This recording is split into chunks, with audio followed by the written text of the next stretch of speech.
Welcome back. We're going to go ahead and move on to ratios and unit rates with fractions. So first things first, our content objective is students will be able to compute ratios and unit rates involving fractions.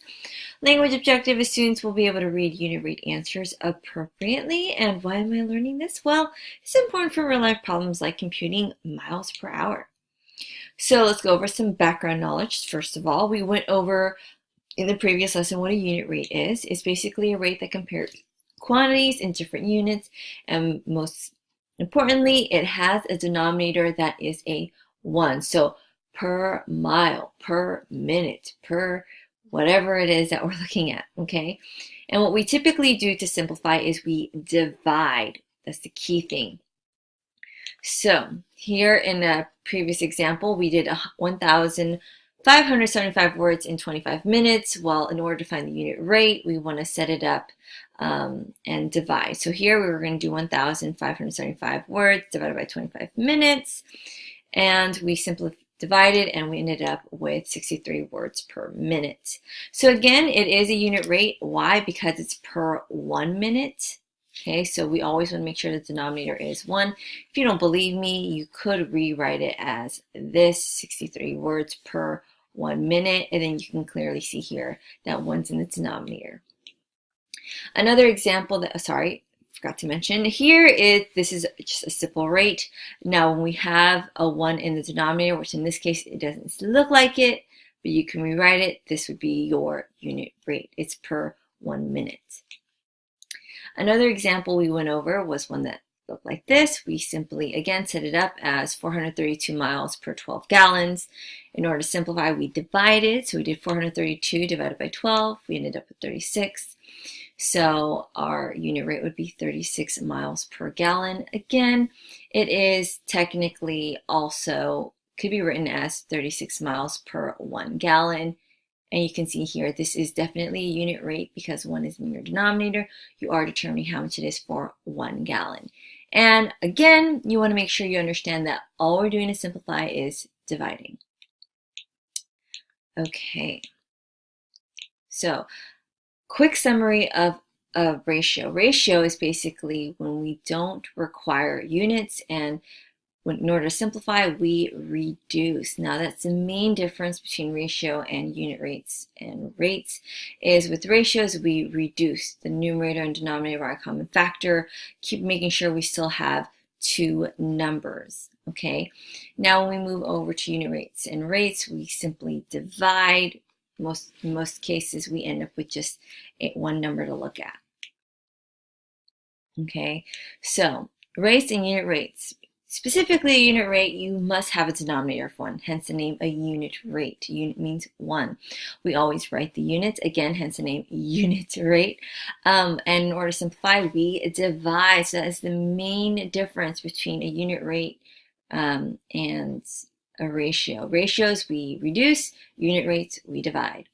And specifically with unit rates, we typically keep money in the numerator, aka the top of our fraction. So, moving into our very first example, it says find the unit rate. A person walks half a mile in each quarter hour. Okay, so a unit rate represents how many miles per hour. Now, typically, you might not be told that, but if you look at the different units of miles and hours, you're going to ask yourself, would it be better to do miles per hour or hours per mile, etc. So for this case, miles per hour is definitely a unit rate that you've heard in real life when it comes to maybe the speed limit in different areas of where you live, etc. So in this case, we're going to go ahead and set it up as miles per hour. So what does it mean? You're going to put the miles in the numerator and the hours in the denominator. So here we have half a mile in a quarter hour. So here, notice, this is what we call a complex fraction. It's basically when there's a fraction over a fraction, which can be referred to as a stacked fraction. Now, this is not the first time we've seen it, so hopefully you're not going to freak out. So what do we do in the case of a complex fraction? Well, we just divide just like before. So let me draw in something that you may have seen before. If it looked like this, 6 miles per 2 hours, how did we simplify this, we divided. We did 6 divided by 2. So guess what? In this case, it's no different. I would just simply write it as 1/2 divided by 1/4. Now with dividing fractions, put 1/2. We're going to change this to times the reciprocal, which is going to be 4/1. I can cross reduce the 2 and 4 by a factor of 2. 2 divided by 2 is 1, and 4 divided by 2 is 2. So here we're going to be left with 2/1, which is just 2. So how fast was this person walking? I would say they were walking 2 miles per hour, which you could write as mph or any version of that. So here is your unit rate. Why is this called a unit rate? Because it's per 1 hour. And again, if you don't believe me, you can simply rewrite it as 2 miles per 1 hour. And it's the same thing. Okay, so there are so many different ways to write this answer. Again, we could have written it as 2 mph. That works as well. So moving on to number 2, it says 3/4 gallon of paint covers 2/3 of a wall. So the first thing you should be asking yourself is, should I set it up as gallon per wall or wall per gallon? Hopefully you recognize, hey, it might be better to figure out how many gallons for each wall, because realistically, if you're wanting to paint, a certain room in your house or whatever, you want to figure out, okay, how many gallons am I going to need to paint all of the surface of the walls? So it would be best to go ahead and set up as gallons per wall. So for those reasons, I'm going to go ahead and put 3/4 gallons over 2/3 wall. Now, please remember, don't always think of it as, hey, this comes first, so this should be the numerator, and this comes second, it should be the denominator. Not necessarily. So please ask yourself, what's the best way to set it up? What's the most practical way? Okay? So for that, we see a complex fraction. We know basically in order to simplify this, we just divide. So this is going to mean 3/4 divided by our 2/3. Now, what often happens is, in this case, is some students write it backwards. And I know it sounds silly, but you want to make sure you don't accidentally reverse the order of these two numbers, because if you do, the answer will be incorrect. Now, since it is dividing fractions, we're going to keep the first fraction exactly the way that it is. We're going to change this to division and then multiply by the reciprocal. So this is going to be 3/2.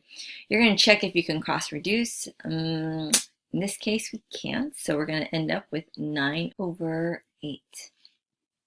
Okay, so here I would go ahead and say this is going to be 9/8 gallon per wall.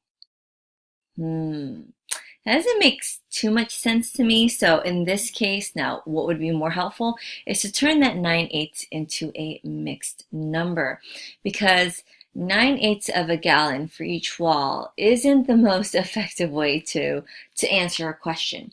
So for that reason, I'm going to go ahead and divide 9 by 8 to turn it into a mixed number. Now 1 1/8 is going to make a lot more sense to me, because then I can say it's going to take 1 1/8 gallons for each wall. Again, 9/8 is not wrong, but it's not very helpful to tell someone, oh, it's going to take 9/8 of a gallon for each wall. Okay, so in certain cases like this, for unit rates, you will want to turn it into a mixed number. Now with ratios, please understand, you do not want to do that. With ratios, because it's a comparison of two numbers, you would leave it improper. But in this case, for it to make more sense, you do want to turn it into a mixed number or possibly a decimal. Mixed numbers aren't going to be the quickest and easiest way though, so keep that in mind. Okay, now you could also again write it as a decimal, which is going to be 1.125, but understand writing things as fractions tend to be the quickest and easiest way for most students. Now, can you do it as a decimal? Again, absolutely.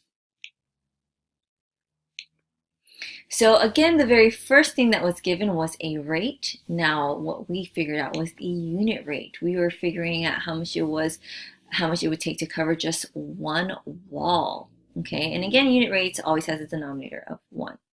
So just a quick visual, if we had a container like so, okay, it's going to take 1 full gallon, so this entire thing, and then it's going to take an eighth of a second one. Now this is a quick sketch, so I'm just going to go ahead and say, pretend that's half, and then we're going to take half of each one. Then we're going to take another half of each one and pretend that I'm doing this perfectly, which I know I'm not right now, but let's assume we are. So now if we had 8 equal parts, let's just pretend they are, we're just going to take 1/8 more of this one to cover an entire wall. So that's what it means to take 1 1/8 per wall. Okay, moving on to number 3. It says, Seb has a pet snail and entered the snail in a race. In the race, the winning snail traveled 4.5 millimeters in 3/4 of a minute. How fast was the snail traveling in millimeters per minute? So here, what's nice is they kind of told you how to set it up. They do want it in millimeters per minute. So what does that mean? You're going to take your millimeters, which was our 4.5 millimeters, and you're going to put it over 3/4 of a minute. So here we're going to end up with 4.5 millimeters over 3/4 minutes. Now, one thing that you're going to find with these two numbers is one's written as a decimal and the other one's written as a fraction. I personally always like to put things as fractions unless it's very clear that decimals might be easier. Why do I prefer fractions? Because I don't have to deal with repeating decimals. That is the biggest thing. So for that case, I'm going to go ahead and turn 4.5 into a fraction. Let's key this up here. So 4.5 could look like this, which is basically going to turn into 9/2. So now that I have it written like this, hopefully you do understand that this basically means 4.5 divided by 3/4. To save myself some time, I am going to go ahead and turn this into an improper fraction right now. So 2 times 4 is 8 plus 1 is 9. So let's go ahead and set it up as 9/2 divided by 3/4, like so. Now with that, we're going to go ahead and multiply by the reciprocal. So this is now going to become 4/3. We're going to check if we can cross cancel. Between 3 and 9, they both have a 3 in common. So 9 divided by 3 is 3. 3 divided by 3 is 1. And then between 2 and 4, they both have a 2 in common. So 2 divided by 2 is 1, and 4 divided by 2 is 2, leaving us with 6/1. So the answer is 6. And notice I'm going to set it up as millimeters per minute. Why? Because that's what they asked me to write it as. If you forgot, simply look here. We have millimeters per minute. So this snail was moving 6 millimeters per minute. Again, here would be your rate. Okay, it's just a given rate. It's nothing specific. But once we get it to a denominator of 1, in this case per 1 minute, now then we have a unit rate. Okay, so there's a difference between those two. Number 4, it says the edge lengths of 2 different squares are as follows. Square A has an edge length of 3/5 inches. Square B has an edge length of 1/6 inch. Find the ratio of the edge length of square A to square B. So here, let's remind ourselves what a ratio is, because this one's asking for a ratio, not a unit rate. A ratio does not need units, and we typically reduce to simplify. But, warning, warning, in this specific case, sometimes we do have to divide 2 fractions to actually simplify them. So this is kind of an exception to the rule of simply, oh, we don't divide, we typically reduce by a factor.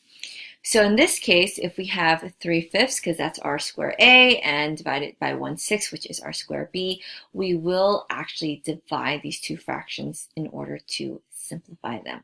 So here we have 3/5 divided by 1/6. Here we're just going to go ahead and multiply by the reciprocal, so 3/5 times the reciprocal of 1/6, which becomes 6/1. 3 and 1 have nothing in common, 6 and 5 have nothing in common, so it's just going to be 18/5. Now it's very important for you to remember that we want to leave ratios as fractions. We don't want to turn it into a mixed number, because the ratios are specifically comparing 2 numbers, so we want to see the relationship between the two. If you turn it into a mixed number, we can't exactly see that relationship. So keep that in mind. Leave ratios as fractions. Don't turn them into whole numbers. Don't turn them into mixed numbers. Number 5, it says here, the volume of 2 different prisms is as follows. Prism A has a volume of 2/7 inches. Prism B has a volume of 3/8 inches. Find the ratio of the volumes of Prism A to Prism B. Now, something that's missing, just understand typically volume is in cubic units, so this should be inches cubed, but it's not anything technical, but just keep that in mind. So here, since they are asking us to find the ratio of Prism A to Prism B, we're going to go ahead and put Prism A, which is our 2/7 inches cubed, over our 3/8 inches cubed for volume B. Now notice I did leave off of the unit. Why? Because ratios don't require units. And we do remember that with ratios, in this case, in order to simplify that, we are going to have to divide them. So we're going to go ahead and do 2/7 divided by 3/8. We're just going to multiply by the reciprocal. So the only thing that's changing is the division to multiplication, and then we're going to go ahead and take the reciprocal of this. So with 2/7 times 8/3, we're going to check if we can cross reduce. We can't, unfortunately. This is going to leave us with 16/21. So just double check, can it be reduced? The answer is no. So for this case, that is my answer. Again, we always keep our ratios as fractions, so we're all set. Number 6, it says find the unit rates in miles per hour. So here we're given a chart, okay? So we have hours in the top and then miles underneath. So we can use any of these numbers. Now, for the sake of notes, let's go ahead and check out the first one. So here, we still want to set up as miles per hour. Now, one thing that a lot of my students are going to be tempted to do is they're going to think, oh, look, it's already set up as 1/3 over 3/5. The answer is no. We want to know how much it is as miles per hour. Right now, if you look at it, it's technically hours per mile, which is not okay.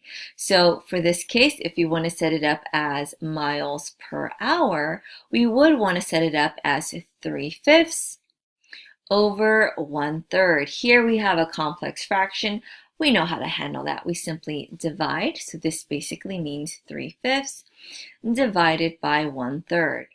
Now to turn this into a multiplication problem, we're just going to go ahead, change this to a multiplication sign, and then take the reciprocal of this. So we're going to be left with 3/5 times 3/1. Can we cross reduce? In this case, we can't, so we're going to end up with 9/5. Now, because they're asking for a unit rate, we're not going to want to leave it as an improper fraction, so we are going to have to divide. By dividing, we are going to be left with 1 4/5. But let's not forget our actual units, because it is a unit rate. It's going to be miles per hour.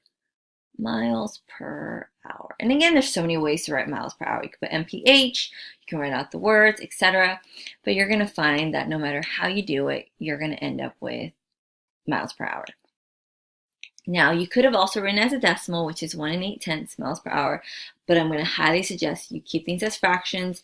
It does get more easier with practice. I know that a lot of students want to prefer decimals because that's what their comfort zone is, but the more that you practice with fractions, the better you get, and you realize, hey, fractions are a lot quicker than decimals in some cases.